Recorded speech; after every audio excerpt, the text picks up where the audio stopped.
আপনারা এটা জানেন তো যে অন্যের জন্য দোয়া করলে লাভ?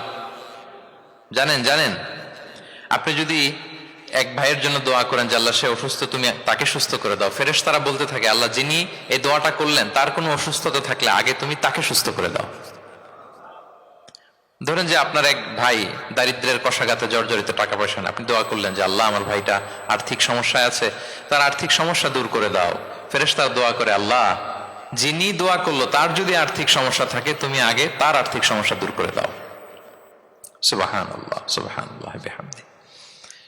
তো এক লোক এই হাদিসের ফজিলত শুনে ইফতারের পূর্ব মুহূর্তে, যেহেতু দোয়া কবুল হয়, তার ওয়াইফ ইফতারি তৈরি করতেছে, এই হাদিসের ফজিলত শুনে এক লোক তার বন্ধুর জন্য দোয়া করতেছে যে আল্লাহ আমার বন্ধুটার তো এখনো বিয়ে হয় নাই, তুমি সুন্দরী রূপবতী একটা স্ত্রীর ব্যবস্থা করে দাও আল্লাহ আমার বন্ধুর। এই দোয়া শুনে তার স্ত্রী তো রেগে মেগে আগুন, সেই ইফতারি টিফতারি রেখে দিয়ে এসে বলে এই এত বড় সাহস, কি দোয়া করো এসব উল্টাপাল্টা। স্বামী বলে কি দোয়া উল্টাপাল্টা, কি দোয়া করলাম, আমি তোমার বন্ধুর জন্য দোয়া করছি যে আল্লাহ তারে তুমি রূপবতী সুন্দরী স্ত্রীর ব্যবস্থা করে দাও। তো ওয়াইফ বলে এই তুমি কি মনে করছো আমি হাদিসটা জানি না যে অন্যের জন্য ভালো কোনো দোয়া করলে আগে এটা নিজের জন্য কবুল হয়? সুবহানাল্লাহ। দেখেন ইসলামের বিধান কত সুন্দর। আপনি অন্যের কল্যাণ কামনা করলে এটা এই কল্যাণ ফিরে আপনার দিকে আসে আগে। সুবহানাল্লাহ। তো ওই বেদুইনের এটা জানা ছিল না, সে এসে দোয়া করতেছে আল্লাহুম্মা আরহামনি ওয়া মুহাম্মাদা ওয়া লা তারহাম মা'ানা আহাদা, আল্লাহ তুমি শুধু আমারে রহম করো আর মুহাম্মদ সাল্লাল্লাহু আলাইহি ওয়াসাল্লামকে রহম করো, আমাদের দুজনের সাথে আর কাউরে রহম করো না। রাসূল ইসলাম তাকিয়ে বলেন হায় রে, একটা প্রশস্ত বিষয়কে সে সংকীর্ণ করে ফেললো। আফসোস করে বলতেছে, কারণ আল্লাহর দরবারে রহমের কি কোনো ঘাটতি আছে বলেন তো? আল্লাহর দরবারে রহমতের কোনো কমতি আছে? নাই। রাসূল ইসলাম বলে সে তো সবাইকে ইনক্লুড করতে পারতো। আচ্ছা গেল, দোয়া শেষে এবার সে মসজিদে নবীর মাঝখানে বসে পেশাব করা আরম্ভ করছে। এবার তো সাহাবারা রেগে মেগে আগুন, কি এত বড় সাহস, মসজিদে নবীর মাঝখানে পেশাব, সবাই উদ্ধত হচ্ছে তাকে মারতে যাবে। রাসূল ইসলাম সবাইকে সামলালেন, থামালেন, বললেন দাও, রাখো রাখো, ছাড়ো, আগে সারতে দাও, কারণ কেউ যখন ওয়াশরুম সারে মাঝখানে তাকে ডিস্টার্ব করা যায় না, এটা তার ক্ষতি হবে। রাসূল ইসলাম বললেন রাখো, লেট হিম পাস ইউরিন, তাকে কাজ সারতে দাও। সে কাজ সারলো। এবার রাসূল ইসলাম বললেন ও হারিকু আলা বাউলিহি সাজলান মিন মা, তার পেশাবের উপর এক বালতি পানি ঢেলে দাও, দিয়ে ফেললো। এবার রাসূল সাল্লাল্লাহু আলাইহি ওয়াসাল্লাম বললেন ইন্নামা বুইসতুম মুয়াসসিরিন ওয়া লাম তুবআসু মুআসসিরিন, হে সাহাবারা মনে রাখো তোমরা সহজপন্থী হিসেবে প্রেরিত হয়েছে, তোমরা কট্টরপন্থী হয়ে পৃথিবীতে প্রেরিত হও নাই। সুবহানাল্লাহ। তাহলে যে কোনো জিনিসের সলিউশন আপনার সহজভাবে করতে হবে, এটাকে জটিল বানানো যাবে না। আমরা অনেক সময় জটিল থেকে জটিল করি। তখন এই বেদুইনকে রাসূল ইসলাম ডেকে বললেন আচ্ছা তুমি যে কাজটা করলে, মসজিদে নবীর মাঝখানে পেশাব করলে, এটা কি ঠিক হলো? তুমি কি জানো এটা আল্লাহর ঘর, এটা আমাদের মদিনার কমিউনিটির ইবাদতগাহ, এখানে আমরা আল্লাহর ইবাদত করি, আল্লাহর জিকির করি, আল্লাহর কিতাব তেলাওয়াত করি, এটা কি তোমার ঠিক হলো? এইভাবে যখন আদর দিয়ে পরম মমতায় তাকে বুঝিয়ে বলা হলো, সে লজ্জিত হয়ে মাথা নিচু করে ফেললো। সুবহানাল্লাহ। রাসূল সাল্লাল্লাহু আলাইহি ওয়াসাল্লামের কাছে ক্ষমা চাইল। তাহলে প্রিয় সুধী, আপনি কোমলতা ভালোবাসা দিয়ে যা জয় করতে পারবেন, কঠোরতা দিয়ে সেটা পারা যায় না, খেয়াল রাখবেন। ভালোবাসা দিয়ে যেভাবে আপনি মানুষের হৃদয় জয় করতে পারবেন, কঠোরতা দিয়ে পারবেন না। এজন্য ইসলাম ফ্লেক্সিবিলিটিতে বিশ্বাস করে। ফ্লেক্সিবিলিটি, লা ইউকাল্লিফুল্লাহু নাফসান ইল্লা উসআহা, আল্লাহ সাধ্যের বাইরে কাউকে কখনো কিছু চাপিয়ে দেয় না। এজন্য ইসলামকে সহজ করে উপস্থাপন করতে বলেছেন তিনি। মুআয ইবনে জাবাল রাদিয়াল্লাহু তাআলা আনহুকে রাসূল সাল্লাল্লাহু আলাইহি ওয়াসাল্লাম একবার ইমাম বানিয়ে পাঠালেন একটা এলাকায়। তো ওই এলাকার লোকেরা ছিল শ্রমজীবী সাহাবী, শ্রমজীবী। উট ব্যবহার করে সেখান থেকে কুয়া থেকে পানি নিয়ে খেজুর গাছের মধ্যে দিত। সারাদিন যখন কষ্ট করতো, হার্ড ওয়ার্কিং করতো, বিকেলে ক্লান্ত হয়ে পড়তো। তো উনি মাগরিবের নামাজে সূরা বাকারা দিয়ে একবার তেলাওয়াত শুরু করলেন। সূরা বাকারা কোরআনের সবচাইতে ছোট সূরা নাকি সবচাইতে বড়? তো উনি যখন বাকারা দিয়ে নামাজ শুরু করলেন, এক শ্রমজীবী সাহাবী এসে আর কন্টিনিউ করতে পারছেন না, এত লম্বা কেরাত কিভাবে পারবেন, তো ক্লান্ত শ্রান্ত পরিশ্রান্ত। উনি রেগে নামাজ ছেড়ে দিয়ে একা একা নামাজ পড়ে রাসূল সাল্লাল্লাহু আলাইহি ওয়াসাল্লামের কাছে যে অভিযোগ করলেন, নালিশ করলেন। বললেন ইয়া রাসূলুল্লাহ, দেখেন এমন একজনকে ইমাম করে আমাদের এলাকায় অ্যাসাইন করেছেন, উনি মাগরিবের নামাজে পড়তেছেন সূরা বাকারা, আর আমরা সবাই শ্রমজীবী কৃষিজীবী মানুষ। রাসূল সাল্লাল্লাহু আলাইহি ওয়াসাল্লাম রেগে গেলেন। মুআয ইবনে জাবালকে ডেকে বললেন মুআয আফাতানুন আনতা ইয়া মুআয, তুমি কি ফিতনা ছড়াচ্ছ সমাজে? তোমাকে পাঠিয়েছি কমিউনিটির ইউনিটি ধরে রাখার জন্য। আফাত্তানুন আনতা ইয়া মুআয, হে মুআয তুমি কি সাব্বিহ ইসমা রাব্বিকাল আ'লা এই সূরা পারো না? ওয়াশ-শামসি ওয়া দুহাহা এই সূরাটা পারো না? ওয়াদ-দুহা ওয়াল-লাইলি ইযা সাজা এটা মুখস্থ নাই? এই ছোট ছোট সূরাগুলো থাকতে তুমি বাকারা দিয়ে পড়তে গেলা কেন? সুবহানাল্লাহ, সুবহানাল্লাহ, আল্লাহু আকবার। দেখেন ইসলাম কতটা ফ্লেক্সিবিলিটিতে বিশ্বাসী।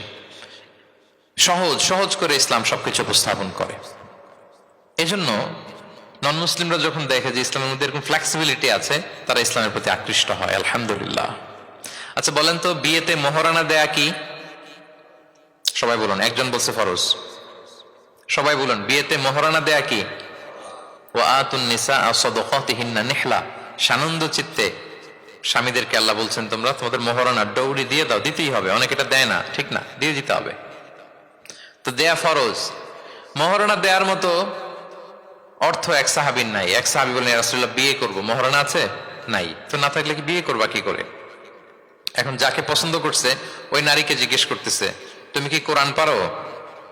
মেয়ে বলে, না আমি তো কোরআন পারি না। তো যিনি যে সাহাবী বিয়ে করবেন ওনাকে বলেন, তুমি কোরআন পারো? হ্যাঁ আমি তো অনেকগুলো সূরা পারি। তখন রাসূলুল্লাহ সাল্লাল্লাহু আলাইহি ওয়াসাল্লাম ওই কন্যাকে, মেয়েকে ডেকে বলল যে তুমি তো সূরা পারো না, তোমার হবু হাজবেন্ড অনেকগুলো কোরআনের সূরা পারে, তো তোমাকে তোমার স্বামী প্রতিদিন কিছু না কিছু সূরা মুখস্থ করাই দিবে, এটাই হয়ে যাবে তোমার বিয়ের মোহর। তাহলে বলেন তো সহজ না কঠিন? ওযু করে নামাজ পড়া কি? সবাই বলুন। ফরজ। কিন্তু ধরেন ওযুর পানি নাই, তখন তায়াম্মুম করে পড়লেও কবুল করবে কে? আল কিয়াম ফিস সালাত, দাঁড়িয়ে নামাজ পড়া কি? ফরজ। দাঁড়াতে পারছেন না, বসে বসে পড়লে কবুল করবে কে? বসতেও পারেন না, শুয়ে পড়লেও কবুল করবে কে? তাহলে বলেন তো ইসলামের বিধান কি কঠিন না সহজ? ফ্লেক্সিবিলিটি আর তাইসির।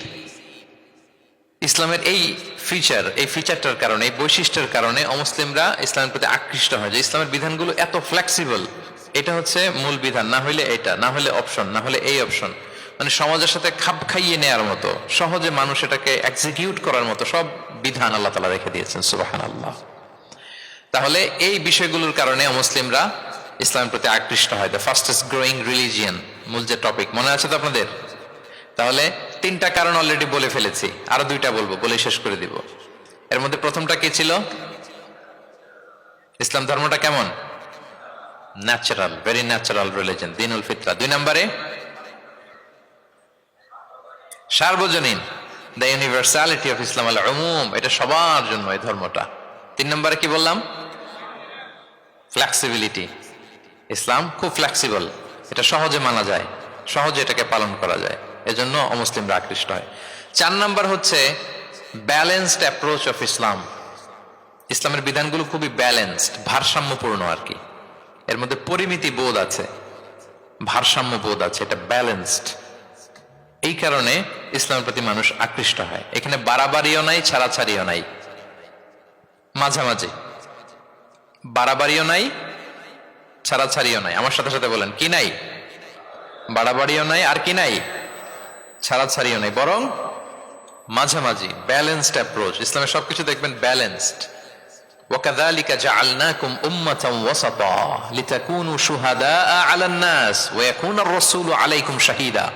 অনুরূপভাবে আমি তোমাদেরকে ব্যালেন্স জাতি বা মধ্যমপন্থী জাতি হিসেবে তোমাদেরকে পৃথিবীতে প্রেরণ করেছি, যাতে করে তোমরা অন্য জাতির উপর সাক্ষী হতে পারো, আর নবী হতে পারেন তোমাদের উপর সাক্ষী। তাহলে আমাদের ধর্মটা খুবই ভারসাম্যপূর্ণ, খুবই কি ভারসাম্যপূর্ণ। বাড়াবাড়িও নাই, ছাড়াছাড়িও নাই। দেখেন বিশ্বাসীদের বৈশিষ্ট্যের কথা বলতে যে আল্লাহ তাআলা বলছেন, ওয়াল্লাযীনা ইযা আনফাকু লাম ইউসরিফু ওয়া লাম ইয়াকতুরু ওয়া কানা বাইনা যালিকা খাওয়ামা। বিশ্বাসীরা যখন দান করে, দানের ক্ষেত্রে তারা কৃপণতাও করে না, আবার অপচয়ও করে না, বরং মাঝামাঝি দান করে। বরং কি মাঝামাঝি দান। রাসূলুল্লাহ সাল্লাল্লাহু আলাইহি ওয়াসাল্লামের একটা অভ্যাস ছিল, তার কাছে কেউ কিছু চাইলে উনি না বলতে পারতেন না। কি বলতে পারতেন না? সবাই বলুন। রাসূলুল্লাহ সাল্লাল্লাহু আলাইহি ওয়াসাল্লাম কি বলতে পারতেন না? না।